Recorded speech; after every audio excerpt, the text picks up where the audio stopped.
The bar was a dim, smoky haze of clinking glasses and low murmurs, the kind of place where secrets clung to the walls like the stale scent of whiskey.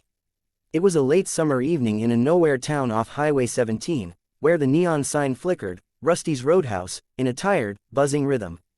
Then, in a single, jagged moment, the air shattered. A biker, leather-clad and towering, his face carved with scars and defiance, grabbed the waitress's shirt as she passed with a tray of beers.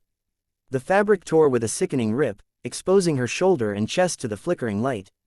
The bar froze, every head turned, every breath held, as if time itself had stumbled. What they saw wasn't just skin or the faded ink of a tattoo.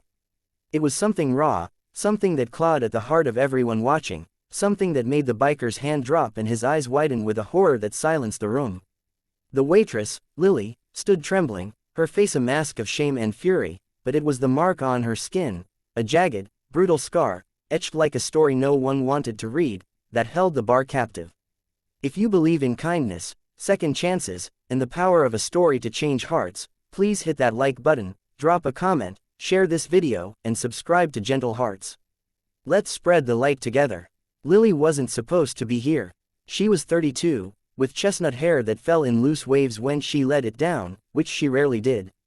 Her eyes, a soft hazel, carried a quiet weight, like they'd seen too much but still hoped for something better. She'd been at Rusty's for 3 years, slinging drinks and dodging the occasional drunk who thought her smile was an invitation. The job was a means to an end, a way to keep the lights on in her tiny apartment and put food on the table for her daughter, Mia, who was 6 and had her mother's eyes but none of her burdens. Lily's life was a careful balance, a tightrope walk between exhaustion and resilience. She'd grown up in this town, left for a brief, bright moment to chase dreams of being a nurse, but life had a way of pulling her back. A bad marriage, a worse divorce, and a string of bills that never seemed to shrink had landed her here, in a bar where the jukebox played the same tired country songs and the regulars knew her name but not her story. The scar, though, that was the piece of her no one knew, the one she hid under high-necked shirts and long sleeves, even in the stifling August heat. It was a reminder of a night she'd fought to forget, a night that had changed everything. The biker, known only as Jace, wasn't a regular. He'd rolled into town a week ago on a Harley that growled like it was alive, parking it outside Rusty's like a challenge. He was in his late 40s, broad-shouldered, with a beard that hid half his face and eyes that seemed to look through people rather than at them. The other bikers in his crew, 4 of them, all rough-edged and loud, called him boss, though there was nothing formal about it. Jace carried himself like a man who'd seen the world's underbelly and come out swinging. He didn't talk much, but when he did, his voice was low, gravelly, like he'd smoked a lifetime's worth of regret. That night, he'd been at the bar for hours, nursing a bourbon and watching the room with an intensity that made the other patrons uneasy. Lily had served him, same as always, with her practiced smile and quick hands, but something about the way he looked at her tonight felt different. It wasn't lust or menace, it was something deeper, something that made her skin prickle. When he grabbed her shirt, it wasn't out of malice. It was impulsive, almost desperate, like he needed to see something he already suspected was there. The scar was a map of pain, a thick, uneven line that ran from Lily's collarbone to just below her ribs. It wasn't the kind of mark that came from a fall or a surgery gone wrong. It was deliberate, cruel, the kind of wound that told a story of violence so raw it made the air in the bar feel heavier. The regulars, who'd seen their share of bar fights and broken bottles, stared in stunned silence. Even the jukebox seemed to falter, the music fading into a dull hum.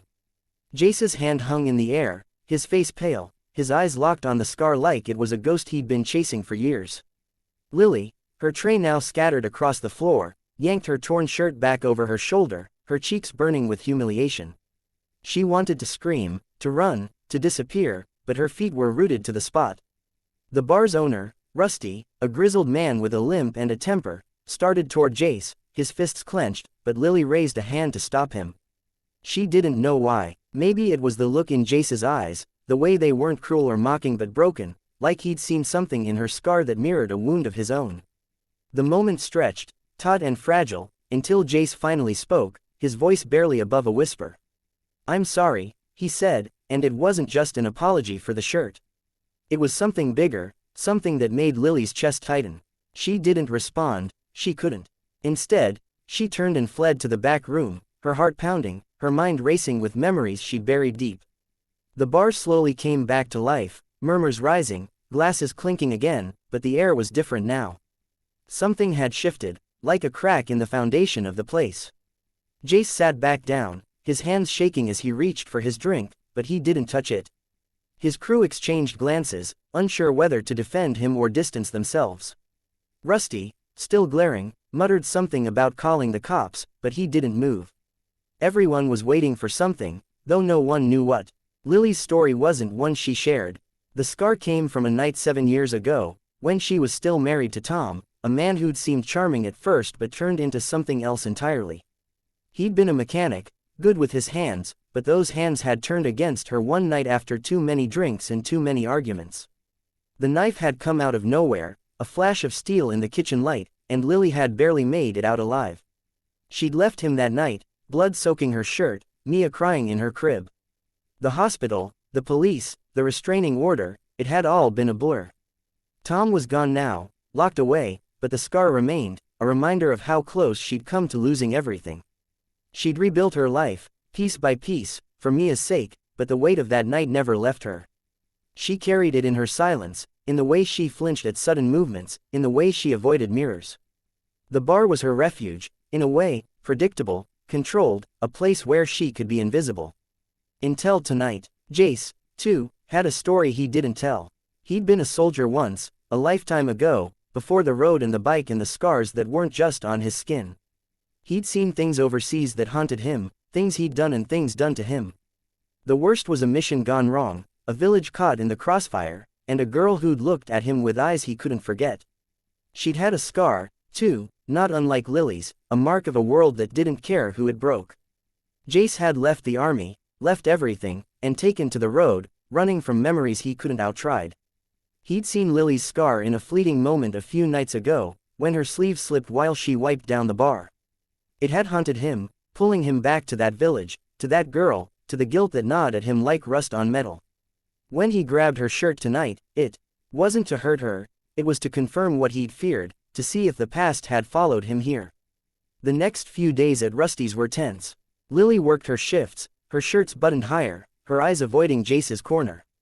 He came back every night, alone now, his crew nowhere in sight. He didn't drink much, just sat there, watching her with that same haunted look. The regulars whispered about him, about her, about what had happened. Some said he was dangerous, others that he was broken. Lily didn't know what to think.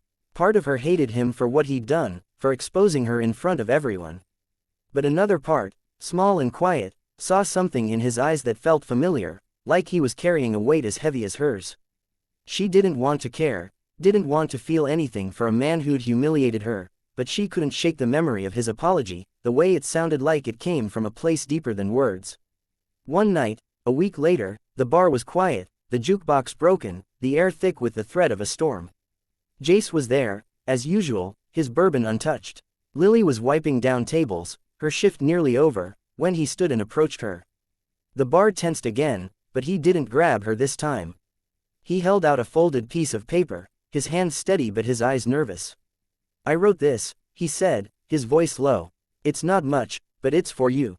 Lily hesitated, her heart pounding, but she took the paper. It was a letter, written in a messy scrawl, and as she read it later in the back room, her hands shook. It wasn't an explanation or a defense. It was a confession, of his past, his guilt, the girl in the village, the scar that haunted him. He wrote about seeing Lily's scar and feeling like the world had cracked open, forcing him to face what he'd run from for years. He didn't ask for forgiveness, only for her to know that he saw her, not just her scar, but her strength, her survival. Something shifted in Lily after that. She didn't forgive him, not exactly, but she started to see him differently. They began to talk, small moments at first, her handing him a coffee instead of bourbon, him asking about Mia. He told her about the road, about the places he'd seen, the people he'd failed. She told him about nursing school, about the dreams she'd put on hold. The bar watched, wary at first, then curious, as these two broken people began to circle each other, not with romance but with something rarer, understanding. Jace started helping out, fixing the jukebox, carrying crates for Rusty. Lily started smiling more, her shoulders less hunched. The scar was still there, but it felt less like a chain. Months passed, and the bar changed. It wasn't just Rusty's anymore, it was a place where stories were shared, where people like Lily and Jace could be seen, not just for their wounds but for their fight. Lily went back to school, part-time, with Jace quietly paying for her books. He didn't stay long. Men like him never did, but when he left, he gave her a leather jacket, patched where it had torn, a symbol of mending what's broken. Lily wore it sometimes, not because she needed it, but because it reminded her she was more than her scar. If this story touched your heart, if it made you feel the weight of second chances and the power of seeing someone's truth, please like, comment, and share this video. Subscribe to Gentle Hearts and let's keep these stories alive. And before we end, a special request: drop a comment below with a moment in your life when kindness changed everything. We'd love to hear your story.